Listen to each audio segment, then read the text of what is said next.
Hello, I'm John, the Warhammer modeler, and this is my hobby roundup for July. So to start with, let's have a look at some of the models I've started making. So here is one of the conversions that I've started this month. This is based on the Sergeant Ripper Jackson model, but I've used it as a basis to create a character for Necromunda based on Vasquez from Aliens. So the main body is from Sergeant Jackson, and then a few extra little pieces. So we've got a heavy stubber and shoulder pads are from the Escher kit. We also have a little shoulder lamp, that's from a Genestealer hybrid. Genestealer hybrid skull there, and then a few extra little bits of kit dotted around. Really happy with the way this one turned out. It was one of those conversions where I just had a load of parts and I thought, right, let's see where this goes. So that one worked out really quite nicely. So here's another model that I've started working on. This is a Thunder Warrior based on a Goliath model. A few extra bits. So we've got some Terminator shoulder pads, some metal plate from the Necromunda Ogryns, a Baden's face, another Terminator head, and then a Baden's hair as well. If you're not familiar with Thunder Warriors, they were the precursor to the Space Marines when the Emperor of Mankind was reconquering Earth, but that's a whole other lore video. I just wanted to make one. They're nice big brutes of guys, so I've got to do his weapons, his armor, also sort out his arms. But that was how this model started. Quite happy with it, quite a nice big model. I may work out a story to how he survived into the 41st millennium so I can use him in Necromunda. Maybe he's been cryogenically put in stasis or something like that. I don't know yet, but we'll see where the model goes. Might finish it this month, I might not. So a few other things that I've started painting. So mainly for Necromunda. So this is, well, this was an Imperial missionary. He had originally a different backpack on and he had like an icon on his staff. So I converted him. He's an Archaeotech hunter. So he's got a servo claw on the top of his staff, a backpack with like a fuel tank and something or other on there. But started off, I tend to always paint the faces of the models that I work on.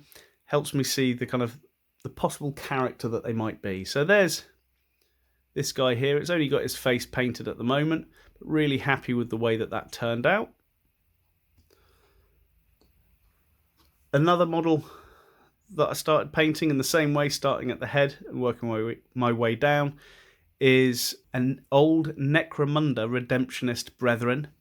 So this guy's going to be used as a hive scum. So rather than being all reds and oranges, I've gone with the kind of just a red mask. I'll do a few little bits of red trim, but most of him will be quite dark. So he's kind of a redemptionist in hiding. So he can infiltrate gangs and that kind of thing. So again, started with his face on that one. The third Necromunda model I've started painting is this old rat skin scout. So again, I've done the head, the hair, started on some of the details on his chest. So he's got his ammunition belt, he's got a blind snake pouch there. Quite enjoyed this one because it's going for a slightly darker skin tone to my normal models. Just more in keeping with the model. So I painted the head first, and obviously, as with the others, got the rest to do. In line with the old Necromunda models, got this old sniper or a country defence force deserter. I can't remember, but it's a great model. It's originally, I think the history of this model, it was an unreleased Steel Legion model for Warhammer 40,000, which then got taken in by Specialist Games to be released for Necromunda. But it's a nice little model. All I've done for this is roughly painted the skin, which is going to be pretty much all behind the gas mask. So that's the next thing to do on that one, is paint the gas mask and the helmet to keep in line with the other ones before I move on to the rest of him. And likewise, hopefully I'll finish the rest of those over the next coming month. Finally, the model that I finished this month, which I'm really happy about, came with Warhammer Age of Sigmar Dominion, and forgive the pronunciation if I get it wrong, Yndrasta, the Celestial Spear.